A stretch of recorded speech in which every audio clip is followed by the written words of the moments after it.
Kibutsuji Muzan is perhaps one of the most recognizable villains in modern shonen. His story is not only marred with tragedy, it is exactly why he becomes the progenitive demonic king we know him to be. He's malicious, manipulative, and the ultimate egotist. So today we'll be going over Muzan's history within Demon Slayer Kimetsu no Yaiba. And with that, let's first break down his name. A name which, as per usual with those from this series, follows a particular naming scheme. His first name, Muzan, contains kanji for miserable, pitiful, and merciless. Without a doubt, these words perfectly describe the demon lord. His last name, Kibutsuji, has the kanji for demon dance, which I find to be very fitting for a demon so often visually compared to the king of pop and my personal favorite artist of all time, Michael Jackson.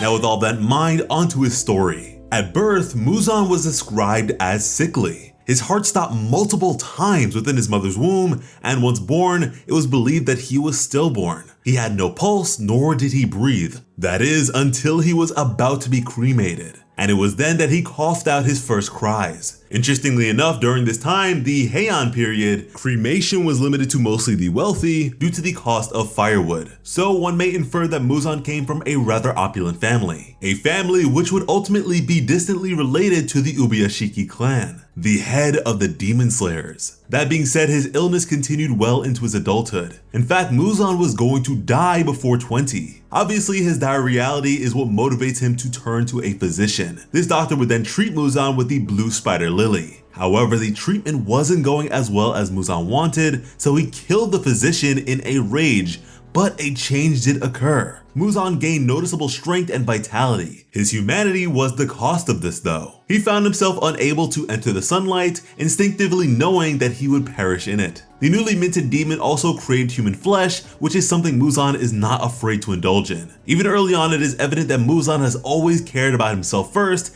and is not mortified by the consumption of people in the slightest. Instead, he's frustrated because he's at the mercy of the sun. Because of this, he becomes obsessed with finding the blue spider lily, even going as far as to punish upper rank demons for being unable to find it. He was intent on obtaining his dream of roaming beneath the sun, spending several centuries in pursuit of the flower. This pursuit ultimately led him to creating more demons such as Tamayo and upper rank 1 Kokushibo. Yet he is still unable to conquer the sun. His timeline gets a bit muddy until the Sengoku period, during which he is almost defeated by the legendary slayer Yorichi Sujikuni. It is important to note that Yorichi notices the pure malice within Muzan, comparing him to magma erupting from a volcano. This life or death encounter also reveals that Muzan has 7 hearts and 5 brains. Muzan only survives by splitting himself into 1,800 pieces, allowing the tiniest bits to escape and regenerate. He then goes on to eradicate anyone who knew Yorichi's sun-breathing technique. This one and only confrontation with Yorichi would go on to haunt him forever. Now once again, there aren't exactly any concrete time references for when this happens, but Muzan would turn Akaza into a demon and then form the 12 Kizuki. But much later in the Taisho period, he would slaughter the Kamado family, turning Nezuko into a demon. And he isn't seen again until Tanjiro Kamado spots him in Asakusa, Tokyo. Here he is masquerading as a human with a wife and child. If anything, his elaborate ruse is a testament to how far Muzan is willing to go to achieve his immortality. Muzan escapes by creating a demon within the crowd. However, before he leaves,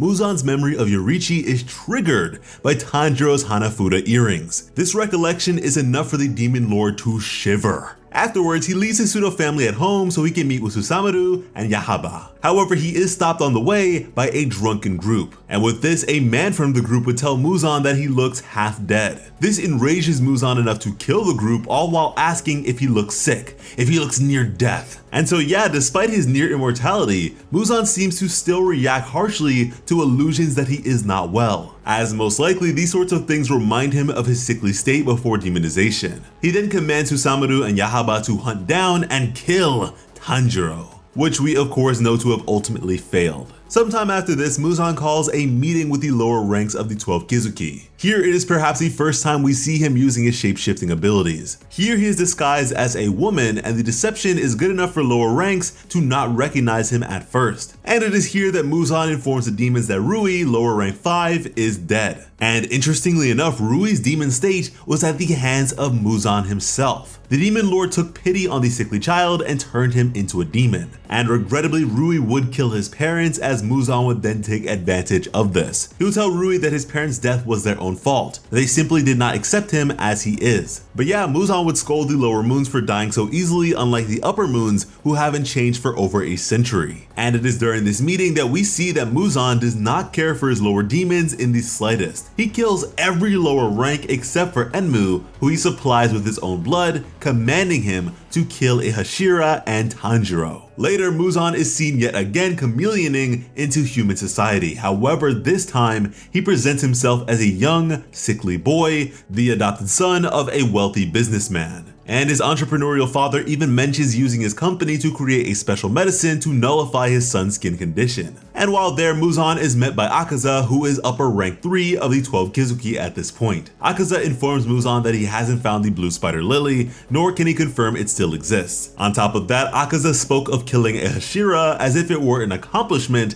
as opposed to an expectation. Being unable to accept any failure and combined with his obsession with immortality, Muzan flies into a rage. A rage in which the mere utterance of Akaza's name was enough to tear at the demon's very being. A hold Muzan possesses over all demons with the exception of a very small few. Strangely, he quickly regains his composure. And it's moments like these that really show the deep rage Muzan possesses. Not only that, but one could argue that his pursuit of immortality itself is a fear of death. A core reasoning that ultimately all but a few members of his progeny are bound to. But with this, Muzan would send Akaza away. Unfortunately, Muzan is not seen again until he appears in the entertainment district. And here he meets with the weaker half of Upper Moon 6, Daki. Her reaction to seeing him is rather different from other demons. She doesn't cower in fear or seize up. Instead, Daki looks overjoyed to see the demon progenitor. She falls before him as he encourages her, congratulating the upper rank 6 on eating several Hashira. Once again, he manipulates another demon, commenting on her appearance and telling her to grow stronger and crueler. To Daki, her appearance is important, and Muzan knows this. Like Rui, Muzan only uses Daki. Not only this, but he asks her to dispose of Nezuko, going on to say that she is his only hope. His words to her prove that Muzan is not above using any means to get results. He is a creature that preys upon vulnerability. Though once again, Muzan's memory of Yorichi does come to haunt him. Even his cells within Daki associate Tanjiro with Yorichi. After Daki and Gyutaro's defeat, Muzan summons the upper ranks to the Infinity Castle, something he has not done in 113 years. He seems to be experimenting as he tells the demons that he will not accept failure like Daki or Gyutaro. Muzan then goes on to further say that if Gyutaro had fought by his lonesome, he would not have died. He also regrets putting so much faith in Daki, which is interesting considering the flashback that shows him praising her, wanting her to do his bidding. It seems that even if he believes someone will ultimately fail, he still tries to use them to meet an end. Muzan states that he doesn't know why the 12 Kizuki exist anymore. They haven't found the blue spider lily, nor have they eliminated the Ubyashiki family. Upper rank 5, Gyoko, tries to offer information to Muzan,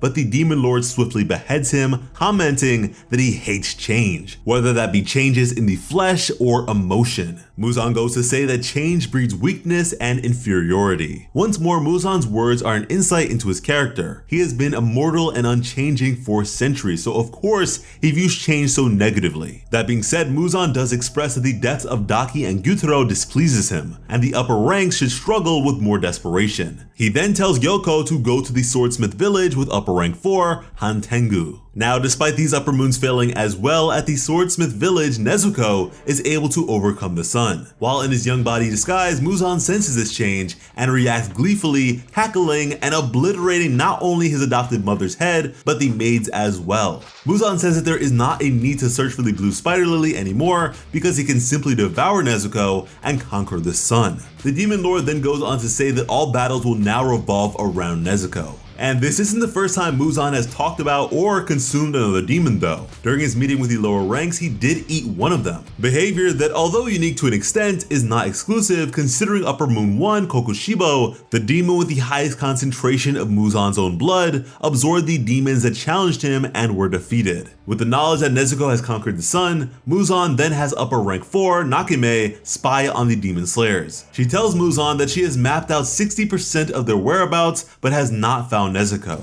To this, Muzan says her power has grown and that he will soon find Nezuko and Ubyashiki, though Muzan does not need to wait very long. In time, Muzan would arrive at the Ubyashiki estate, meeting a near-death Kaguya Ubyashiki, the current leader of the Demon Slayers. Muzan immediately mocks Kaguya, calling him ugly and saying he smells like a corpse. And it is here that Kaguya confirms something that we touched upon earlier, that both he and Muzan are distantly related. He also points out that because of their sin of birthing the original demon, their bloodline was plagued by early death. Muzan then further insults Kaguya, stating in his 1,000 years of life, he has not been stopped. Quote, "Heaven has never punished me.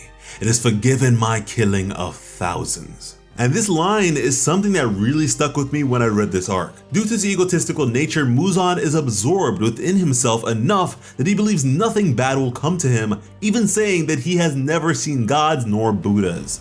To this, Kaguya asks Muzan what his dream is, and Muzan doesn't answer first. Instead, his inner dialogue reveals that despite having the very figure behind the ever-loathsome Demon Slayer core before him, he feels no hatred. On the contrary, he feels relieved, if not disgusted. And I think that's on account of him taking in his own reflection to an extent. He also notes that there are only 4 humans at the estate and no guards.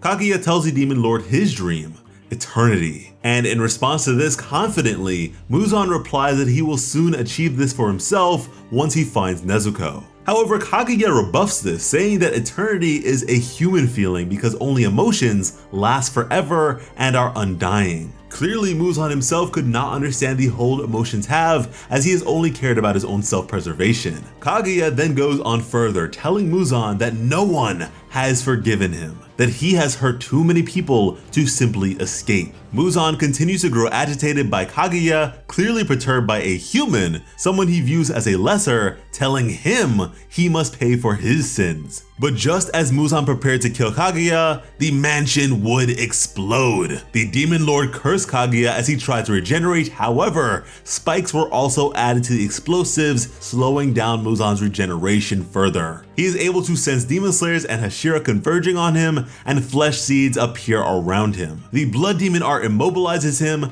but does no harm to him. Muzan believes he can absorb the thorns to escape, however Tamayo appears suddenly. Here she stabs her hand into Muzan's stomach, and Muzan is of course enraged to see her, as she is, after all, the only other demon who freed herself of his control. Tamayo informs Muzan that he absorbed her hand and that within her fist was a drug used to turn demons back into humans. The Demon Lord is enraged by this, stating it to be impossible. He mocks Tamayo, saying that it was her who ate her own family, not him. Tearfully, she replies that if she knew that would happen, she wouldn't have done it. She only wanted to outlive her disease and see her children. This is clearly a theme for Muzan, as Rui was also sickly. He preys on the sick not only because they are more likely to depend on him, but clearly because they remind the demon of himself. That being said, Muzan continues to berate her, commenting that she ate many others after her family and that she enjoyed it. Once someone no longer serves a purpose to Muzan, it is rather clear how viciously he throws them away. Not only this, but he is practically a master in tearing someone down. Tamayo herself was already crying, and yet Muzan continued to mock her. However, Tamayo tells him that she will atone for what she has done by her death and Muzan's. With that, she calls out to the stone Hashira, Gyome Himejima, who beheads the demon progenitor. That being said, Muzan is able to regenerate his own head, which does not surprise Gyome. In fact, the stone Hashira recalls Kaguya, saying only sunlight truly harms Muzan. This is bizarre considering the lethality of head severance for demons up until this point. Though in his case, this ability can probably be explained by the fact that Muzan has 5 brains. And unfortunately, this means that the Slayers must keep Muzan preoccupied until dawn. But now, due to the emergency summons, nearby swordsmen including Tanjiro and the Hashira would arrive. From which point each Slayer would use their respective styles to try and cut down Muzan, as giant sliding doors would open up beneath them. and as they drop down into the Infinity Castle, Muzan would insult the Slayers, saying that they will all die tonight. While the many Slayers fought the upper ranks, Muzan himself was encased within a flesh cocoon alongside Tamayo as he continued to absorb her. One can only imagine Muzan is trying to purge himself of Tamayo's medicine. However, a troop of swordsmen would approach it. Here they would argue amongst themselves, wondering if they should attack Muzan or wait for the Hashira, as suddenly a transformed Muzan would emerge from the cocoon and slaughter them all. And with this, Muzan's appearance had once more changed. His hair was now white, and there are a copious number of mouths around his body. He kills them all so fast that Kirya Ubyashiki cannot even tell the Slayers to not approach. Muzan then thanks them for the meal, noting that he was starving before. Before the Demon Lord is a dying Tamayo who he mocks one last time, informing her the medicine clearly does not work. Tamayo sobs, demanding Muzan give her family back. Muzan tells her to die and join them, and then he crushes her head. He appears to have recovered his strength and makes quick work of the second troop, heading to his location. Afterwards, the Demon Lord again says he will kill all the Demon Slayers. Through Nakime's Blood Demon art, Muzan is transported before the Water Hashira, Gyu Tomioka, and Tanjiro. Here, Muzan speaks to them coldly, saying that Slayers always spoke of avenging their loved ones or whatever, but isn't it enough that they are alive? Conveying that Slayers should just count their blessings and go back to their lives. As then, the Demon Royal compares himself to a natural disaster, saying that no one blames nor seeks revenge against tornadoes or rainstorms. And this sort of statement only proves that Muzan believes himself to be inevitable. In his mind, there is no escaping his agenda. He continues to tell the Slayers to give up and that the dead won't return. Not only this, but Muzan knows that Demon Slayers themselves are abnormal. Most people give up their grudge and continue to live their life, but the swordsmen go out of their way to seek justice. Here, the Demon Lord also reveals that he is sick of it, he just wants it all to end. At the end of his hate-filled antagonistic speech, Tanjiro replies that Muzan should not be allowed to exist anymore. The two swordsmen would begin to attack Muzan, during which he would reveal the pseudo-deaths of Mitsuri Kanroji, the Love Hashira, and Obanai Iguro, the Serpent Hashira. During this battle, Muzan manages to crush Tanjiro's eye, but before he can impale the Slayer, Mitsuri breaks through a wall. With her is Obanai, who tells Tanjiro to retreat. Muzan here is irate that the two Hashira are not dead, scolding Nakime. Unbeknownst to him, Mitsuri and Obanai's deaths were an illusion created by the demon Yushido as he controlled Nakime's vision. Without warning, the castle would begin to shake. The three would continue to fight Muzan as their positions repeatedly changed due to Yushiro's involvement. Muzan would try to wrestle control back from Yushiro, but his focus would be pulled back to the battle. Yushiro takes advantage of this and once more changes the landscape, at which point the Slayers and Muzan began to fall. While falling, Muzan crushes Nakime's skull. Yushiro uses her dying cells to change their location one last time,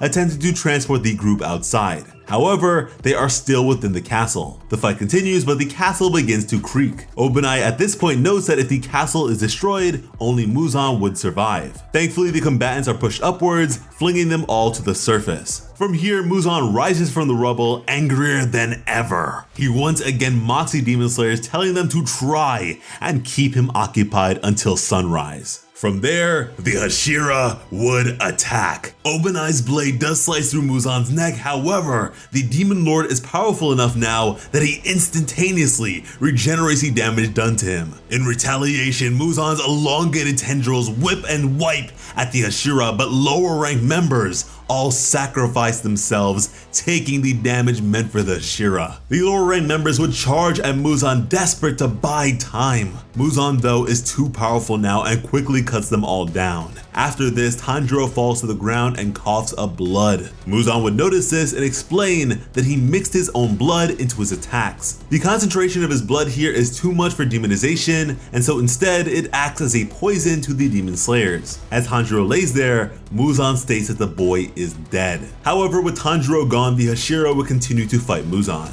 He would unleash another flurry of whip attacks which would strike them. Muzan commends them for still being able to move, commenting that those with the Demon Slayer marks are not easily put down. The strongest living Hashira, Gyome Himejima, would then come to their aid, and Muzan would recognize him as the Slayer who cut down Kokoshibo. Right after, the Demon Lord is bisected by the Wind Hashira, Senemi Shinazugawa. Senemi also tosses a couple bottles filled with oil at Muzan and lights a match, throwing it at him. Muzan is set ablaze, cursing Tsunemi for using such a dirty trick, and the Wind Hashira would reply that it was only fitting for a demon. During their battle, Gyomei notices that Muzan's attacks have increased in speed, fast enough that even the Hashira struggle to keep up. Clearly, Muzan's new form boosts his physical abilities, not to mention the demon had recently fed. His attacks take Mitsuri out of the fight as he slices not only her right cheek, but her shoulder on the same side. Past that, Obanai and Tsunemi would fight Muzan in close combat. Obanai manages to cut off the demon's arm and kicks it away to stop regeneration. Muzan acknowledges this but is not concerned. The poison does seem to affect even Hashira, as Gyu himself loses enough focus to drop his sword momentarily. But regardless, he would steady himself and continue to attack, something that Muzan would commend the Hashira for.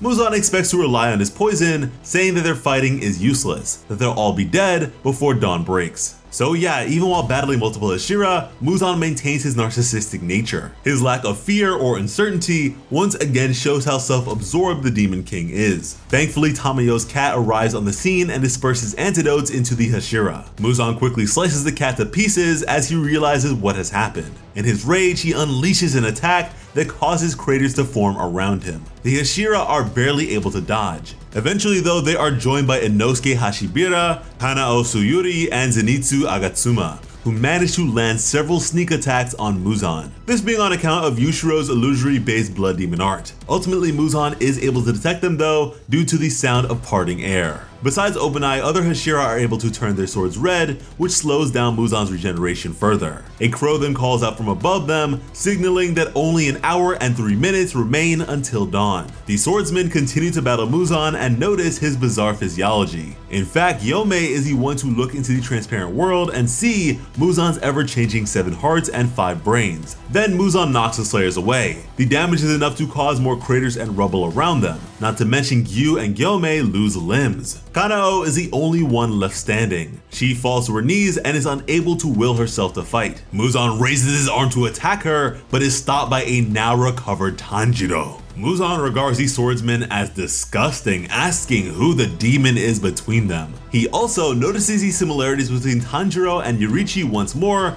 telling Tanjiro that he makes his skin crawl.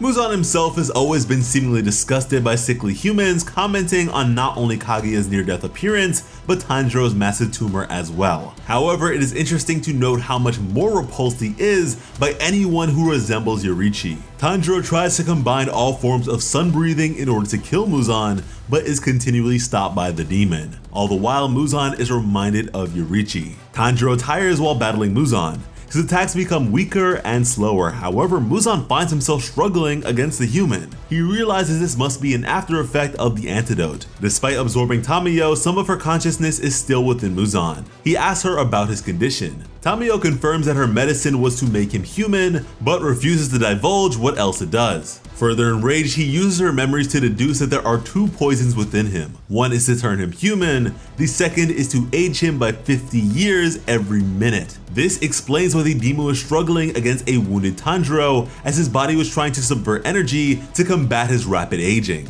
Muzan is able to calculate that he has aged roughly 9,000 years since the battle began, thus the reason for his now white hair. With that, a crow announces that only an hour remains until dawn. Obanai once more joins the fight, assisting Tanjiro as the two battle Muzan together. During this 2-on-1 fight, Muzan notices another side effect. Scars from Yorichi appear on his body, implying that the Slayer hurt Muzan even at the cellular level. And so despite having died oh so long ago, Yorichi was in a sense aiding in the defeat of the Demon King as well. A crow would appear again, signaling only 40 minutes remaining until sunrise. Hearing this, Muzan would immediately do the dash, determined to hide himself from the sun. At the end of the day, he has no pride as a combatant, it is all about survival. Tanjiro gives chase and throws the swords of deceased core members at Muzan. The Demon Lord deflects them, noting that piercing attacks would be far worse for him than slashing ones. The Serpent Hashira helps Tanjiro by stabbing Muzan in the chest, which stops his escape. Their battle rages on, with Muzan sensing other Hashira are returning. He curses the Demon Slayers and compares them to link beads on a rosary.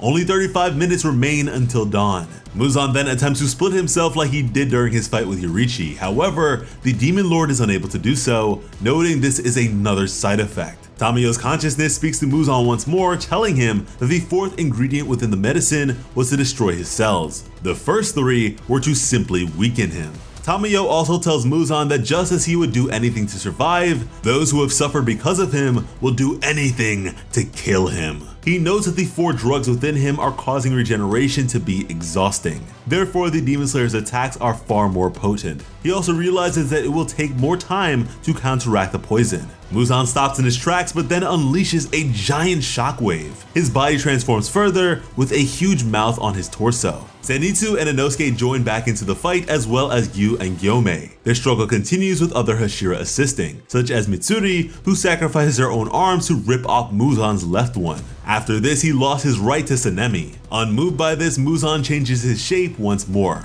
This time his mouth elongates, going from his head to his torso. He tries to eat Tanjiro, but is blocked by Obanai. Finally, the sun rises. Muzan panics at the sight of it. He tries to hide from the sun under a wall of flesh and transforms into a giant baby. With his gigantic body, he swallows up Tanjiro. The Demon Lord attempts to crawl away but is slowed down by the efforts of the Demon Slayers and Kakushi. However, Muzan realizes he can escape the sun if he goes underground. Other Slayers try to stop him but are simply too exhausted. Thankfully, Tanjiro stops Muzan from within. Muzan rears up in pain and at long last begins to disintegrate under the sun. While his life is ending, Muzan thinks back to what Kaguya told him about emotions. He honestly acknowledges that he does not remember a single human he has killed, but their feelings had passed on and stayed alive, effectively defeating him. He is moved to tears by this, stating that his feelings are undying too, and gives all his blood to Tanjiro. He then tells the Slayer to make his dream come true before finally disintegrating. Tanjiro, now feral and a demon, begins to rampage. He wrestles with the Phantom of Muzan as the demon tries to convince him to continue his carnage. However, Kanao injects Tanjiro a medicine that turns him back to a human, at long last defeating Muzan. Although he may have attempted to entrust his empire to Demon King Tanjiro, really and truly to the bitter end, Muzan was someone only out for himself, not caring about the damage done to others. He also feared change and his own mortality to such a degree that he was willing to do anything to avoid it. Though in the end, he does fall to his own hubris. Thus concluding the story of Kibutsuji Muzan. We really hope you guys enjoyed this one. If you did, be sure to subscribe to Plot Armor with notifications on, because when it comes to bringing you some of the best Demon Slayer content on the platform, Plot Armor has you covered. And now when it comes to bringing you some of the best Western comic content on the platform, Plot Armor Comics has you covered, so go ahead and check us out over there as well. As always, I'm Slice of Otaku. Thank you all so much for watching and have an awesome day. I love you.